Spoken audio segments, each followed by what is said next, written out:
Hi, good day. Welcome to the Gilchrist International TV station. I'm your host, Dr. Bob Flower, sponsored by the Gilchrist Institute for the Achievement Sciences, located here in Bronxville, New York. And least we forget, our toll number is 1-800-414-4135. Okay, so today we have a very special guest, a really wonderful person, a good friend that I've worked with over the years, Assemblywoman Shelley Mayer, New York State Assembly, 90th Assembly District. Right. Right? Right. Yonkers primarily? Only, okay. That's wonderful. And Shelley, so you know, sits on 9 different committees. Right. And she's the chairman of the Women's Empowerment.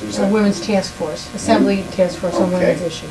But she also sits on the Labor Committee. Yes. And the Children's Committee. And Education. And Education. Okay, that's very important to me. I happen to sit on the John Coleman School for the Pediatric Center. I'm going to speak there tomorrow. Yes, you are. That's correct. Yeah. The Pediatric Center here in Westchester, and she's doing some good work for us, trying to help us along with some budgeting and things like that, and rules and regulations, which we're going to talk about today. We're going to discuss governance and how the concept of the laws of potential, of natural intelligence, can be applied and why they can't be applied in terms of political dogma. Okay, and I think one of the first things is that it seems when I talk to people about governance in general, federal or state, it seems like the opinion is, well, we have these politicians and they run for office and they have good objectives. They have ideas or they have missions, so to speak. Right? And then when they get elected, all of a sudden it's instead of mission focus, it's me focus. Self-interest, right? Yes. And one of the primary indicators of that seems to be the notion of term limits. Mm-hmm. And as you know, I was very active in bringing about term limits in the city of Yonkers many years ago. And then following that, some years later, the county has adopted. Right.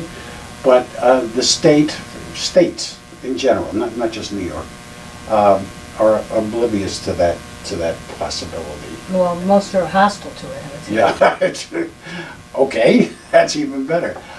Yeah. Now, you see, here's the dichotomy. A politician is supposed to serve the people and the public and the state, but really, they're not in so many ways. And there's talk about it. There's supposed to be another constitutional convention vote this year. Yes. But that doesn't seem to happen. Why is that? Why? Well, let me just start back. I think I don't agree with your premise. Okay. I think there are elected officials who become obsessed with their self-preservation. Yes. And not those they serve. Right. My experience, honestly, in many years in government, not being elected, but working for elected officials, and the last 5 years as one, with my colleagues in the Assembly, is that is the exception, not the rule.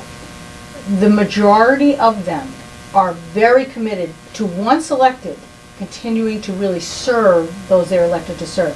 There is a general cynicism about elected officials. I'm very aware of it. I see it all the time. Yes. But I actually don't think it's entirely deserved. I think there are many people, I like to think I'm one of them, but others may challenge that, who view it as our job once elected to continue to serve, to run for re-election based on our record. I encourage people to run against us. I think it's very important that incumbency not be guaranteed. Mm-hmm. I happen to be against term limits, and I'm sure we'll talk about it. But I think people should run, and people should get into it and challenge people.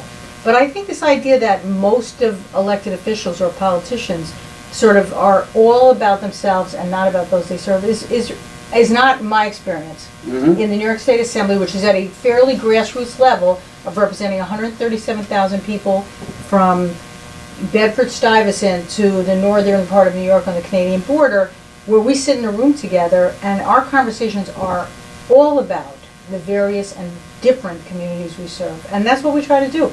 So I come from a different approach, but I do know that many people feel as you've described, and I think one of our jobs, and I take it seriously, is to try to change it, at least for myself. Okay.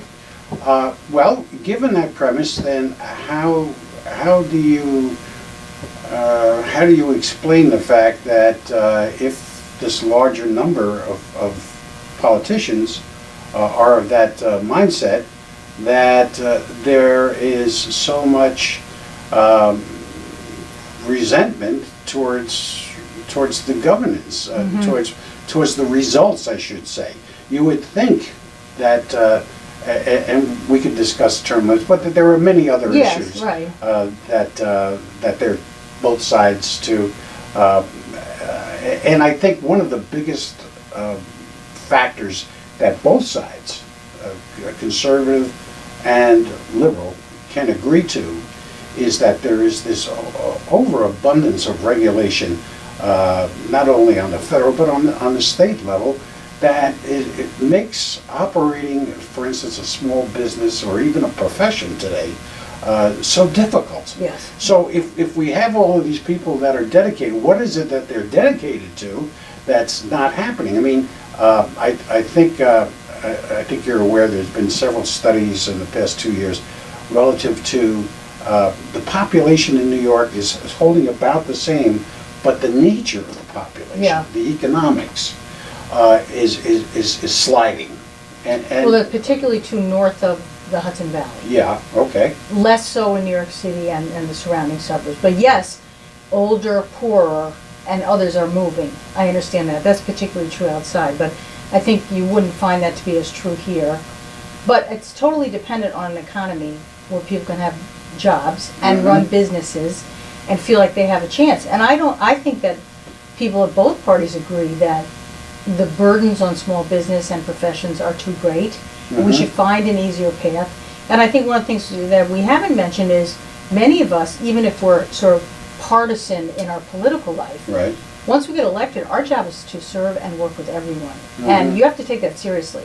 And I think those that don't give rise to this cynicism and this tone of, anger, and also a sense that it doesn't matter what you do up there in Albany or Washington, none of it affects my life.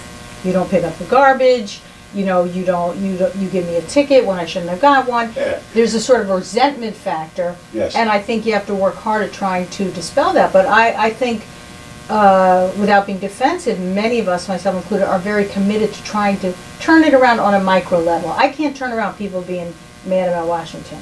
But I can have them say, I fought for money for the Yonkers schools and was able to get more. I fought for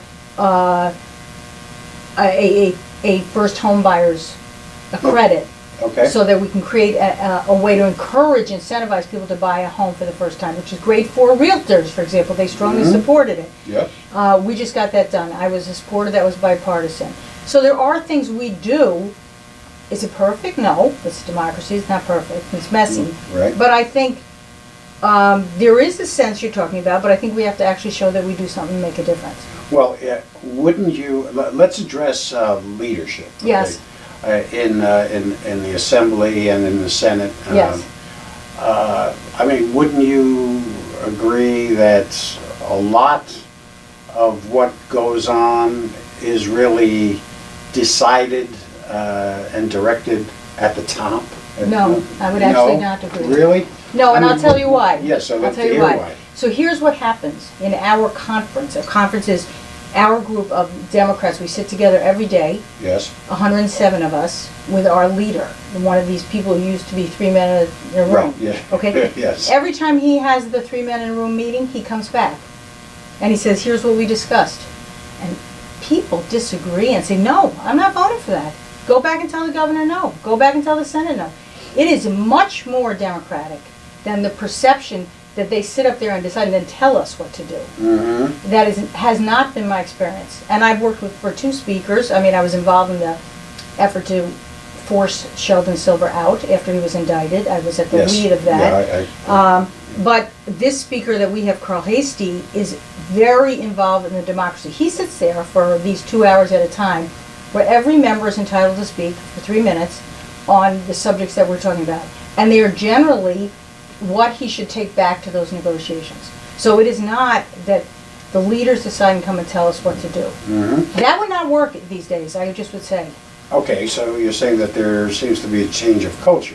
Very much. Okay, but it's not showing up in results for a lot of the major things.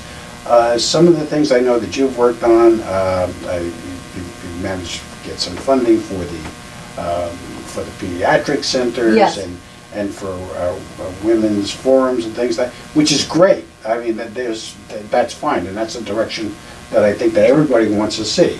But then again, there are major things, you know. I mean, taxation. Yes. I talked to some accountants, and they're pulling their hairs out for their clients because they're just not cutting it. They're just not. But we did cut tax, that's not correct. We did cut taxes last year.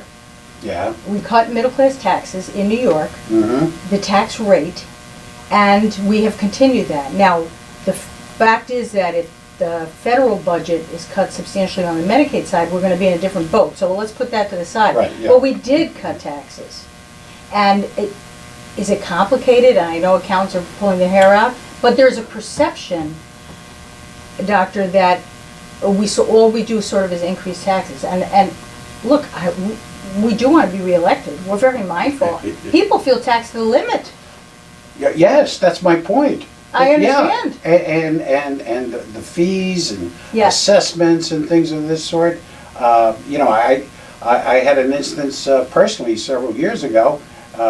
In fact, I think I spoke to your office when you were first elected about this, where the federal banks Yes. dropped out of the New York State system and went to a federal system. Yes. And the New York State Bank Department lost all the revenue, the fees from the banks.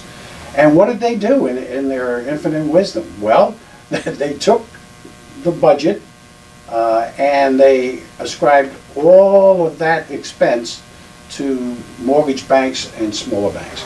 Oh, they assign the fees? Yes, Oh. which put a number of them out of business. Yes. Okay, and I know because I was one of them.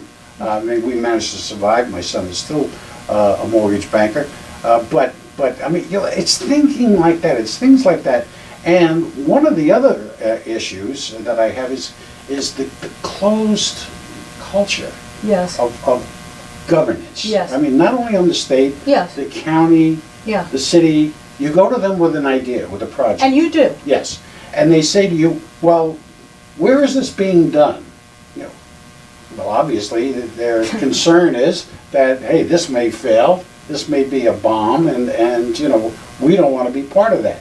Well, yes, you should be part of that. Well, here's where I give you enormous credit, because I think having new ideas and finding a way to get them to them is part of our job.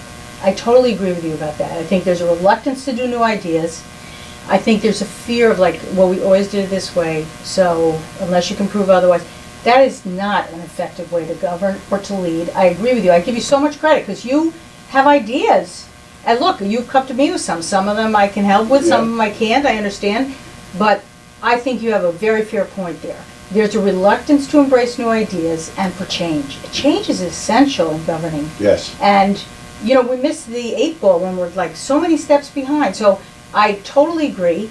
And one of the reasons I surround myself with young people in my staff is they challenge me and they have new ideas.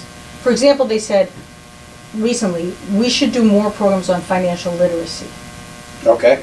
Because the young people in our community don't know. Checkbook, Oh, God, savings, putting money away. They simply don't know the basics. Now, that's one thing. Now, I do run programs, but I also try to send out funding when I have it, when I'm allocated, for projects that I think bring value or new ideas. And I'm very much involved in that, in some capital projects. But I totally think you're right. So, I mean, you're a smart gal. How do we overcome that cultural restriction? Well, I think two things. One is, frankly, more people have to vote. Because what's happened is, with this cynicism and feeling that none of it matters and Yes. they're all corrupt and all Sure, that, yeah. the percentage of voters in these local elections, which really do matter, is tiny, of eligible voters. I did an analysis in Yonkers of the percentage of eligible voters who vote in the off-year elections. Yes. And you know, you were involved in one, and Yeah.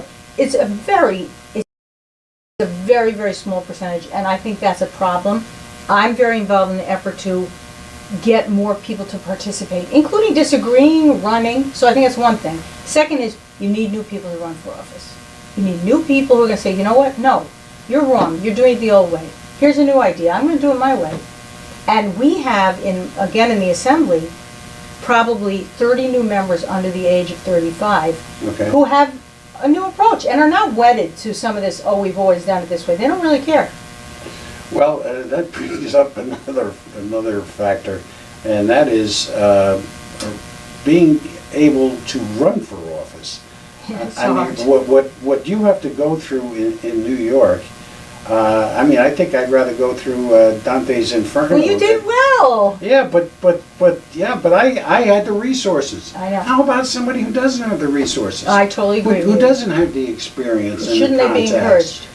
Yeah. I mean, how? I mean, there are laws as to being able to run for office that are ridiculous, for God's sake. I couldn't agree with you more. And one of the things also I am involved is trying to find new people to run. Because it is overwhelming financially.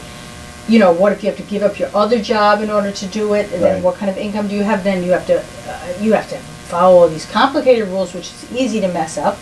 And I totally agree, it's way too cumbersome. So just so you know, so I'm involved in efforts to change those laws. Yes. And in the Assembly, we're working hard at that, frankly, without being partisan, until the Senate is willing to sort of embrace change. They don't want new rules, because Right. they want to protect themselves. They're in control. They're in also. control, they like it that Right. way, and please don't run it, have the possibility of winning. Well, however, I mean, I think that there's a pretty large population within the state that would participate in some way in changing. I mean, how about town halls or Yeah. seminars Yeah. that deal with the issue? I've been doing that. And confront. You have? Yes, I've done, we just did a training, how to run for office. Well, How to do a petition. And I don't care who you are, anyone was welcome to come. Because there's no way you can learn this, and it's very difficult. The party system is not encourage new people. Neither party Yeah. really wants new people to come in and change Yes. the status quo. I'm interested in new people and in change. okay. And I'm interested in finding and encouraging people down a path. Because as you say, Dr. Bob, it is very, very challenging to do it without resources or without knowledge and experience. Yeah, and again, it just gives the sense of energy that, we are protecting going back to my Yeah, original premise. We're protecting ourselves. We really don't give a crap about how good you are, how much better you could be at governing. We're more interested in solidifying our positions Yeah. in our culture. And that's something that I think that needs to be worked on. It needs to be addressed. But the other point I would say about that, and we have talked about sort of different ways to approach it, is people can express their discontent with what we do. And I, for one, frequently pick up the phone and call the people who write me. I have one person who disagrees with almost everything I do. He writes me a very thoughtful letter, very smart letter. I write him back, or I see him because he goes to meetings, and we have thoughtful conversations. You can't be afraid of disagreement and challenge if you're going to do it and do it well. And you have to be open to someone emailing you and saying, what the heck is wrong with you? I got 2 of those today. How dare you vote this way? Yeah. How dare you vote? Okay, fine, good. Express yourself. Okay. Email these people you don't like and say, I don't agree with you. Yeah, I think that's an admirable quality that politicians don't have, and that is the ability to let things happen. Yeah, You know, you were exceptionally good at, I just would say, having watched you campaign, being comfortable with disagreement. yes. And I think it came from your, I would assume from years in being in business. Yeah, right, and, you know, and a philosophy that says, I really don't care about what happens to me, because I know I'm gonna survive it in any event. Well, I feel that way too.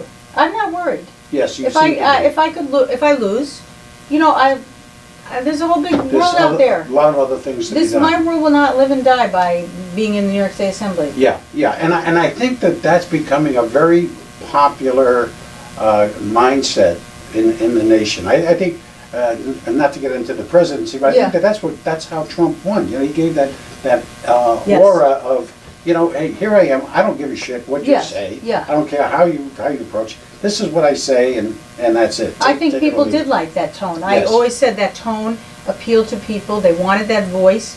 They liked it. I mean, I think they have regrets, many of them now, but at the time, they liked that. I agree with you. Yeah. But I think you could say it in a different way, which is how I would say it, which is, my world will not end. I am not here to do things I don't believe in or things I think are morally wrong or anything like that. And if as a result of my votes or any other thing, I'm out there, that's fine. I'm Yeah, happy to go on to that's stage great. 10. And I know that I feel that way. you're genuine, and that's truly how you are and how you feel.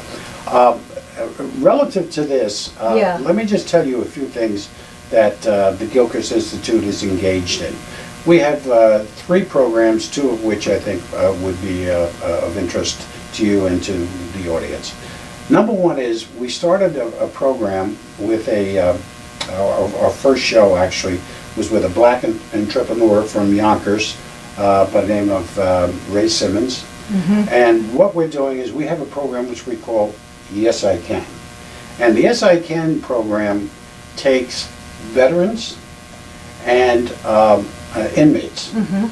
and teaches them small business, management, administration, how to run it, the various qualities of it. Interesting. That's the That's first great. part of it. The second part is what we then do is after they're vetted, we then take them and we purchase a business, a small business, a laundromat, a Right. C-store, a gas station, something that they can adapt to, that they're trained for. We buy it with them, for them, give them an ownership position in it, Wow. okay? And we monitor, as being part owners, Yeah. we monitor them and the business. We give them a salary, a Yes. very base salary, a percentage of the ownership along with us, and then we give them the option of down the road, they get good at it, they like it, they can buy out The other part. the other interest, Portion. right? And we have sponsors who are very much interested in the program. And we do a monitoring program with them and for them, okay? So that's one. Wonderful. That's one project, right? The second project is education. Yeah. We are about to sign an agreement with a Westchester College, which I have been doing some teaching at, to initiate a new program, a new educational program for college students, especially for those in high school entering college and early college programs. Right. Okay, and in fact, I just designed. We have 2 books. Let me just show you here. 2 textbooks that we wrote. Here's one. Wow, great. The Exceptional Mind and Student Success, and it deals with helping these kids get through whatever blocks they may have to being educated and how to learn. I know this has been something you have spent a lot of time on. Yes, I have. And then we just recently finished another textbook which has to do with life skills for success. A lot of people need those. Yes. Yeah, not only college students. Yes. Yes. But this particular program I was teaching at a local college. If anybody's interested, you can go online. And we have about a dozen different testimonials from these kids as to what they thought about this program. And they said, almost each one of them said that this is something that you should be given by a college the first day through the very last day of college. Because it's so integral to what they're looking for and what they need. And they don't know. They don't know. They don't need a professor who goes out, writes a book, comes to class, says you have to buy the book, $100, Yeah. and then sits there and reads the Goes book. over the book. No, I mean, these skills, I'm always so impressed because my experience with younger people, and I have a lot that volunteer and mentor in my office, is that these are the skills they need help with. They're not good enough at this. Yes, right. Now, let me just tell you one of the two things that we run into. And it's more, at this point, it's more on a federal level, but it's also on the state level concerning the prisons, Yes. the imprisonments. And getting somebody on the phone, that's number one, getting somebody on the phone in office Yes. or in position of influence or Right. decision. Getting them to sit down with you is the second part. And then the third part is trying to make them understand the value and the merits of programs of these type.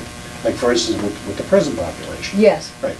Our objective is to turn the prison culture into a business culture. These people are lost.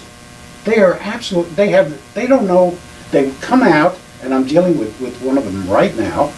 They come out and they don't know what to do.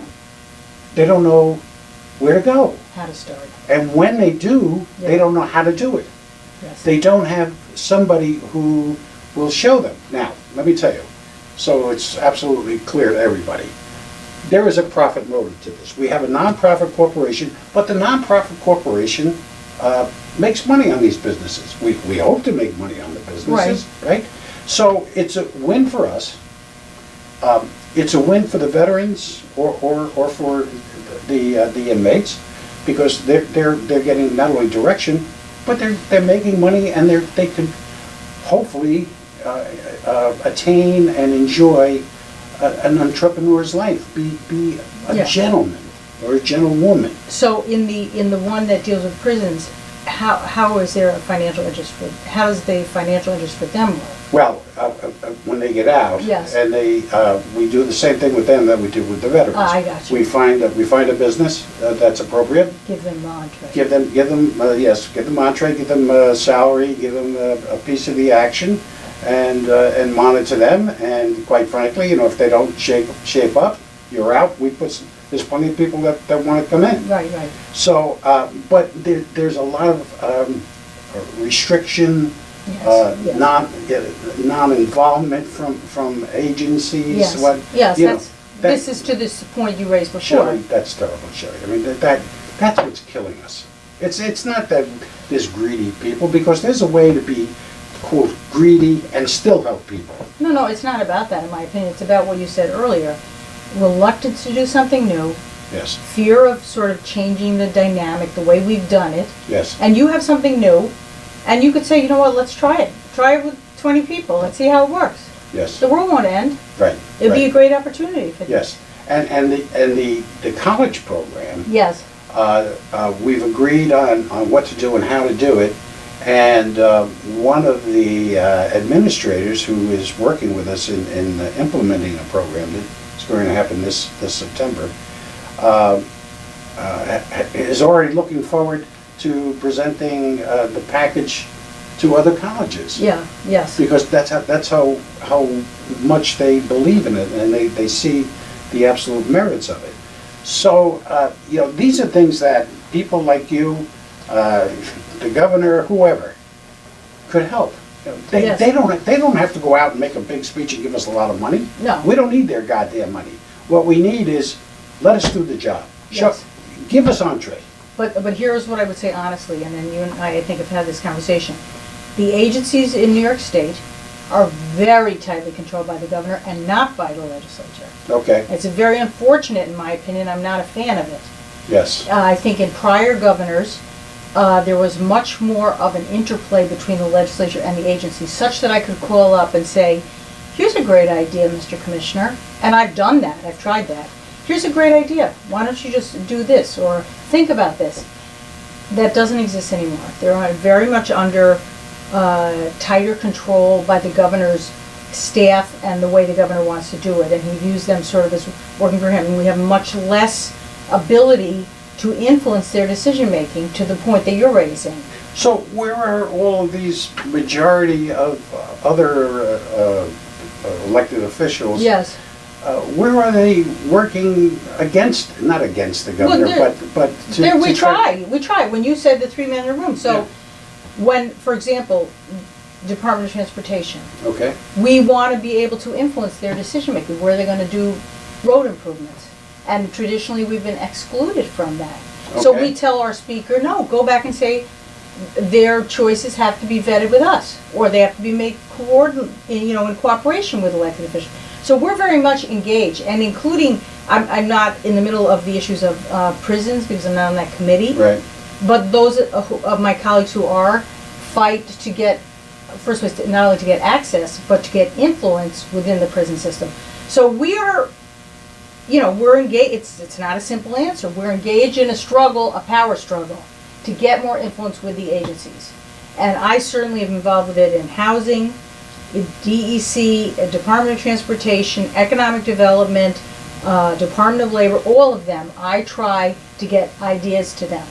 But I'm realistic about the way it works right now. I don't think it's a deal. I think new ideas like yours, you should have an opportunity to present and have them have a full airing. Yeah. And then you feel you haven't, I know. And I think that, and here's where the public is remiss.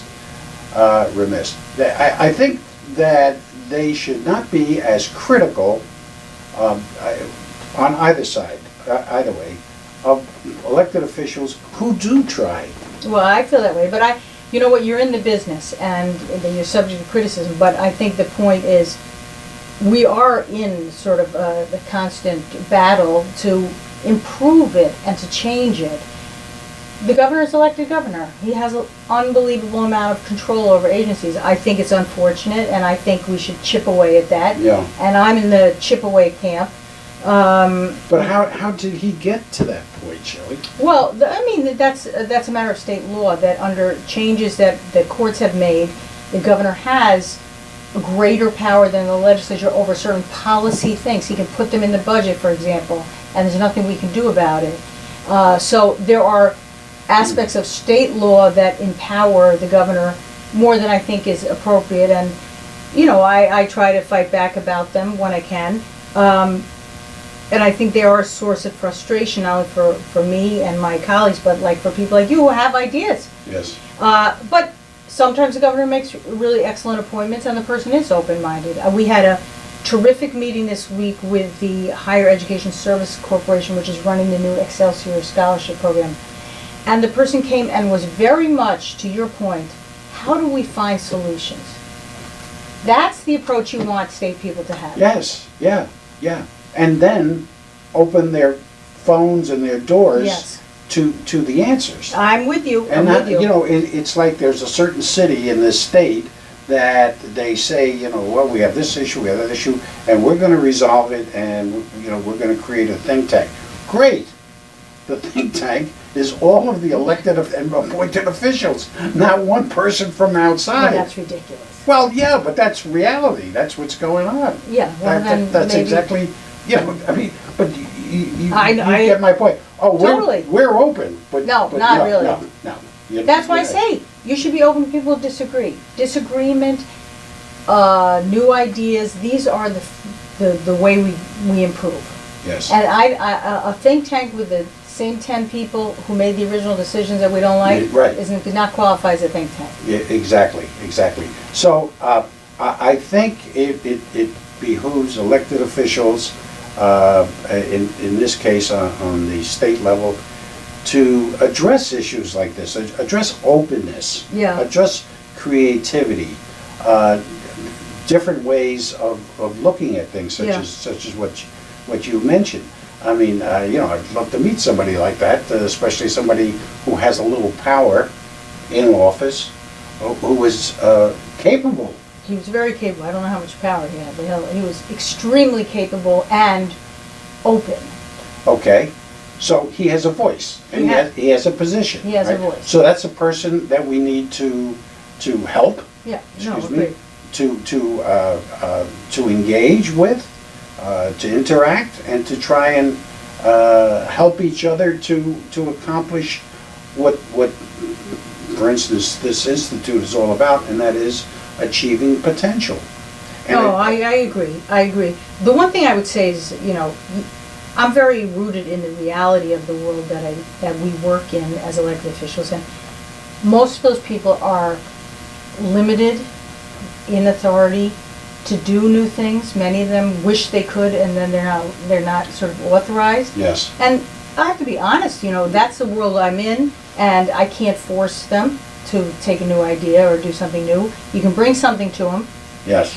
And some of them will be interested. But with this governor, I think, he very much has his own views about what he wants to do, and he's driven primarily by that, although there are times I think he's open to other people's ideas. Yeah. Okay. I fail to see it on an extensive basis, but You see it on the basis of the things that matter to you. Yeah. Yes, Yeah. I get you. Yes. Now, let me ask you another question. This 2017, November 2017, there is a vote. Is this, do I understand this right? Is it every 10 years or every 20 years? 10 years, the Every 10 Constitutional years. Convention. Right, yeah. It was And 10. that has actually never really been passed in It hasn't modern- passed in the last, I don't recall when it passed last, let's put it that way. Yeah. And I understand that there's a plus and a minus Yes. to that. And the minus, which has been holding that back from happening, is that, okay, we have the Constitutional Convention, the special interest and the politicians get in there and they change the rules to make it better for themselves, even more so, as compared to changing the rules such as like term limits, okay? Yeah. You're not going to get that if a Constitutional Convention is I don't think the ruled- politicians can be the delegates, but that being said, I understand the concern. I happen to be opposed to it, not for the reasons you talked about, and I happen to Okay. be opposed to term limits as well. I'm opposed because I believe as a matter of law that the New York State Constitution can be amended through other means, which we are doing, which is to pass in 2 consecutive legislative sessions a law in both houses, and then have it a constitutional proposition, then have it be placed on the agenda. We're going to have one on removing pensions from elected officials who commit crimes in office. Oh. It's going to be on that's going to be good. That's a Okay. good change, okay? It's going to be on the ballot. Right, It's a yes. constitutional change. Okay, all right. That's a kind of way, in my opinion, a thoughtful, more orderly way than having a bunch of people who I don't know who they're going to be, but I don't think they're going to be elected officials, sit in a room and mess with the New York State Constitution, which to my mind, having been involved with litigation about the New York State Constitution, has many things that I think are at risk if some people get in the room. So I'd rather go with the old-fashioned way of amending the Constitution, which the Constitution authorizes, and not have people sit in the room and, for example, mess with the pensions of public employees. Now, we can change the pensions of public employees by law, but there's certain things we can't do retroactively, except through a constitutional change. So I am not a fan of having an open constitutional convention where who knows what will happen. I think you're right. The second point you raised is a fair one. We don't know who's going to be in there and what their interests are. That's right. I have no idea. Yeah. And we could impose term limits if it could pass through 2 successive houses. I know you support it, Yes, and I don't support it at the state level. I think one of the risks is you have something like happened in the city of New York where there's very little institutional memory at all and expertise on the New York City Council as a result of term limits. And I have to say, as someone who's been around a long time, I think those things have value. That's a valid point, except that these professional staffers, especially on a federal level, Yeah. these professional staffers are really the ones that gather the information, feed the the data to the candidate, and eventually the decision is made based on the staffers. Sometimes that's true. I don't think it's as true as that, but there are times the staff has way too much power. Yeah. The other thing is this. I mean, I'm a constitutionalist. I believe in the original premise of the Constitution, which, by the way, they didn't really believe in political parties. What a wonderful concept that would have been. But the whole idea that that somebody can't be replaced. What do you mean they can't do it? Well, in other words, that you have an elected official and they're in office for 8 years or something, right? And that a new person is not going to have the insight, is not going to have the capability of performing. But the truth of the matter is, if you're turning over, let's say, every 8 or 10 years, you're getting those new ideas. You're getting that new thinking. But you need the combination. In my opinion, you need a combination of new ideas, and I support that. Coupled with, I do think you need some institutional memory. It's useful in an institution like a legislature. But the other thing I would say is we're leaving out of the conversation these gerrymandered districts that make it extremely difficult for a challenger. And I think you and I would agree. Yes. Those are, it's not right to make it so that nobody can challenge an incumbent and make it basically so that they are guaranteed life in office, which you don't like and I don't like. I think the districts are drawn in a way that protects incumbency, and that makes the argument for term limits greater. I accept that. Because if you really can't be an incumbent, then the only way to force these people out is term limits. So I understand that. But I think that the solution is draw fair lines. Yeah, well, draw fair lines. Let people challenge. I'll certainly agree with that. I just don't know what's the definition of fair today when it comes to I think advocacy. The court is going to actually make a decision on this, and I don't know how it's going to come down. The Supreme Court just took a case that is one of the first cases in a long time is going to deal with how these lines are drawn. United States Supreme Court. Oh, United States Supreme Court. Dealing with partisan gerrymandering. All right. It'll be interesting to see. That would be, yes. Yeah, that's right. They had one in Georgia, didn't they? Yeah, I think it is there. Yeah, and that would be very interesting because then we could see some equality. I think it's very hard. Look, you ran in the city of Gilchrist, really an uphill climb. Yep. I ran the first time against Mike Spano. They brought him back to black me. I didn't have a name that was known, and these are hard races for somebody who's not sort of in the inner circle. Yes. Yeah. And we weren't. No, still aren't. Still not. But I managed to win, so I'm a little bit like the inner circle be damned, because if you work at it, I do believe, and if you're fortunate enough to be able to have some successes, then you can continue to work at it. Right. For the right reasons, as you started by saying. Right. Don't do it for the wrong reasons. Okay, so we've been moving right along here, and I think we're making some inroads insofar as raising some questions and raising some eyebrows about governance today, especially in a tough state like New York. And I certainly don't envy you, because it's as you say, you have to be. It's sort of trying to be an idealist, but you still have to be a pragmatist. Exactly.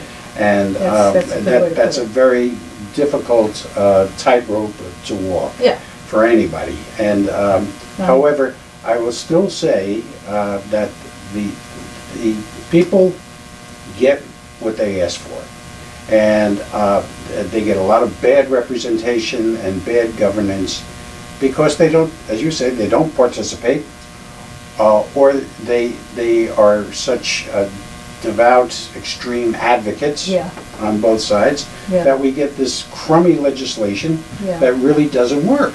Or it may work for when one is in power, and then when the other one gets in power, it works for them, but it's not working for the people. So you need an open-minded person who says, okay, we passed this. This doesn't work right. Right. Can we change it? Can we improve it? how should we do that? And you need that. You can't be so rigid that you have one. No, I totally agree. Okay, so I think we're nearing the end of our discussion. It certainly has been a pleasure, Always a pleasure. having New York State 90th Assembly District Assemblywoman Shelley Mayer. I want you to, those of you who were in her district, and even those who weren't, to vote for her. You can vote on that. That would be unlawful. When is the next? I run again in 2018, Next year. a year from November. Okay, so that's good. Keep Shelley in mind, keep us in mind, and I want you to remember something that I usually tell you at the end of it. Reality is not what it seems. Thank you, and we'll see you next week. And thank you, Shelley. My pleasure. What a great show. Right. Thank you so much. Right.